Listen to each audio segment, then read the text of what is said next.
Now recently, the evening news talked about a huge new cave that was found out west. Pictures were taken of some of the huge stalactites that had formed inside the cave.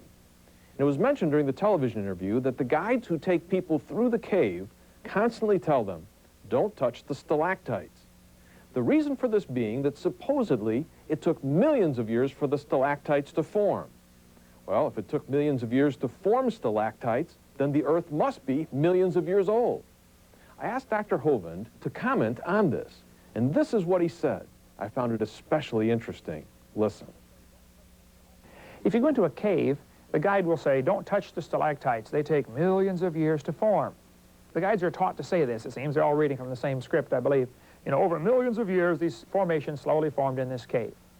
Typical textbook will say that it takes about 1,000 years to grow 1 inch of stalactite. The Carlsbad Caverns advertise that it took 250 million years to make Carlsbad. I don't think so. Here's a picture of a bat covered up with flowstone before it could rot. Certainly he would rot in less than a few thousand years. Here's a picture of 50-inch long stalactites growing under the Lincoln Memorial. It was built in 1922. Here are some 2-inch stalactites growing off a refrigeration shed in Pensacola, Florida. Certainly they didn't have refrigeration 2,000 years ago. In Australia, a mine was closed down, and 55 years later they opened up the mine to see how it's doing in there, and it was full of flowstone formations in 55 years. There are 2 people inside that circle for scale. It happens very quickly. In Thermopolis, Wyoming, in 1903, a man stuck a pipe in the ground where water bubbled out of the ground. He had a spring on his property. He made the water run out the top of the pipe. As it ran down the side, some of it evaporated, of course, and left behind mineral deposits on the side of the pipe. Here's a picture of that pipe 100 years later. A massive flowstone formation built around this little water pipe stuck in the ground. These things happen very quickly. The erosion rate today of the continents is such that the continents are going to erode flat in about 14 million years. We have landslides, mudslides, mass wasting, you know, snow avalanches.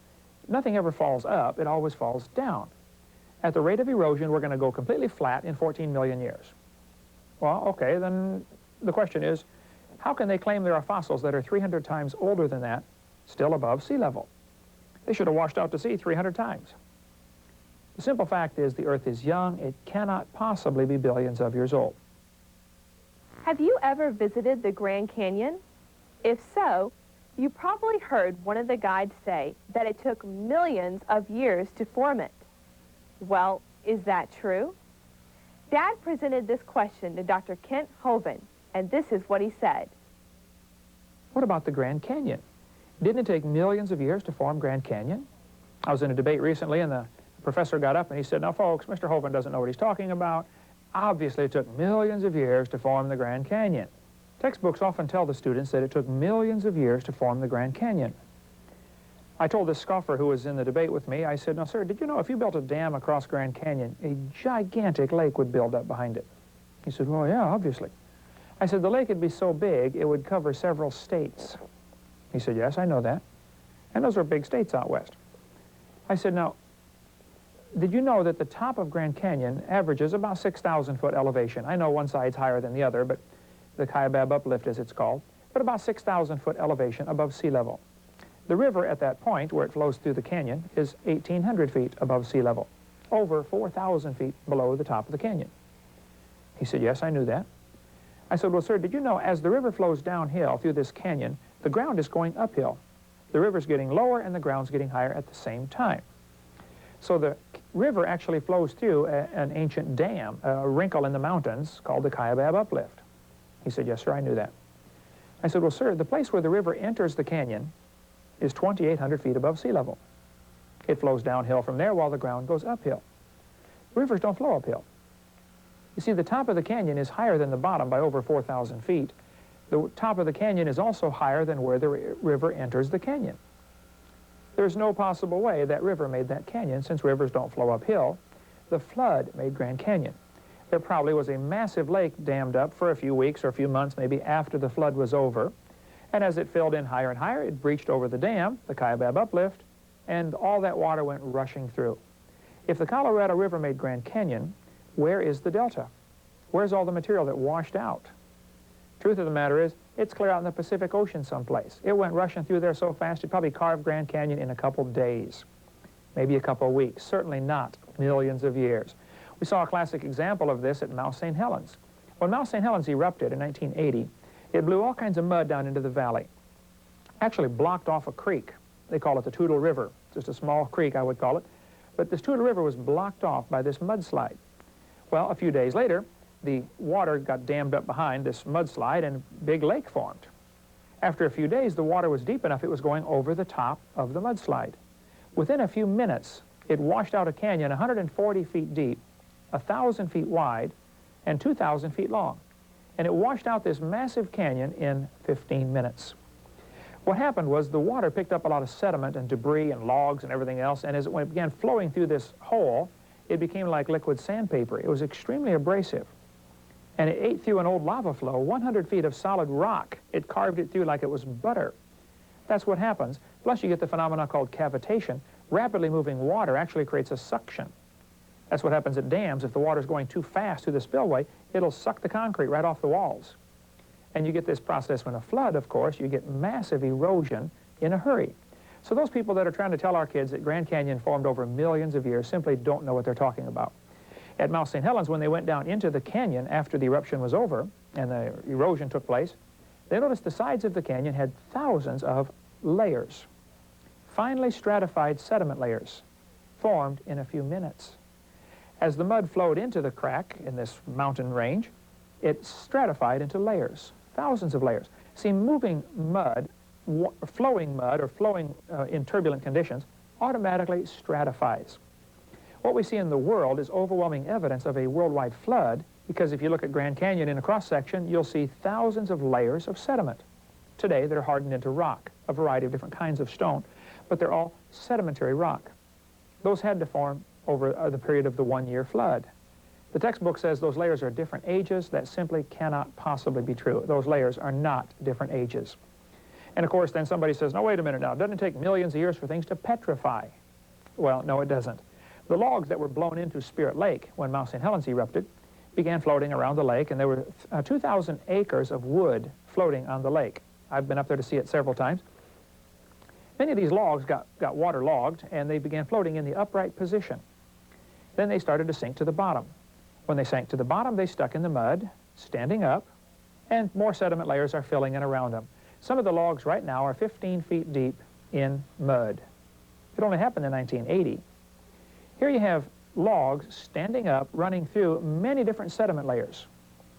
Now, if you look at the world, you will see fossilized wood, petrified wood, standing up, running through multiple layers.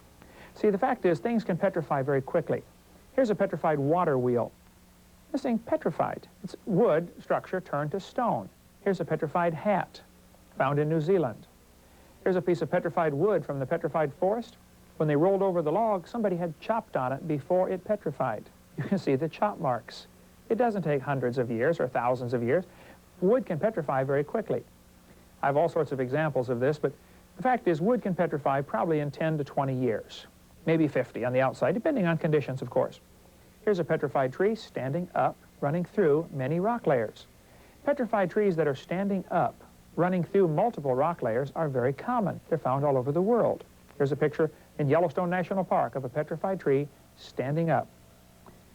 This indicates, of course, they were buried in the standing position, and it happened very rapidly before the tree could rot or fall down. During the flood, I think, of course, you'd get the tidal effect of the moon lifting the water up and dropping it back down every 6 hours and 25 minutes. And if you did not have the earth, any continents exposed, if you just had a solid crust of water on the earth, a liquid surface, the tides become harmonic. They reinforce each other. And scientists estimate you would get about a 200-foot tidal change every 6.5 hours if the earth had a global flood. Well, a 200-foot tidal change is going to cause enormous erosion and subsurface sedimentation. Layers are going to be dropped off very quickly. And you would end up with thousands of feet of mud at the bottom of a worldwide flood. In Yellowstone National Park, there are 27 consecutive layers of trees, petrified, standing up, running from one layer into the next. Some try to say this is proof the earth is millions of years old because it would take a long time for the forest to grow and then get covered and petrified. This all happened in one big flood as the water was sloshing back and forth. The Bible says the water was going and returning. The Hebrew phrase there, halak vashab in Genesis, it was going and returning. Sometimes petrified trees are found standing upside down, running through many rock layers. They certainly didn't grow upside down, and the layers cannot be different ages. When petrified trees that are standing up are finally allowed to fall over, if the dirt erodes away over the next few thousand years, when the tree falls down, it hits the ground and it breaks. Petrified forests are often found with the logs broken up. The tree is broken up into sections. When a tree falls down, if you ever cut down a tree for firewood, you probably would have noticed it doesn't break up into logs for you automatically. You have to go back and cut it up. So the petrified forests indicate that there was a worldwide flood, and it happened very quickly. Petrified trees standing up, running through all these layers. So I think we have a modern-day example of what probably happened at the time of Noah's flood. During this flood, I suspect there were large log mats, masses of debris the size of Texas, floating around in the ocean, and it would drop off layers of sediment. As the trees roll and work against each other, the bark falls off, the little branches fall off, or the tree crumbles, and all this debris settles to the bottom.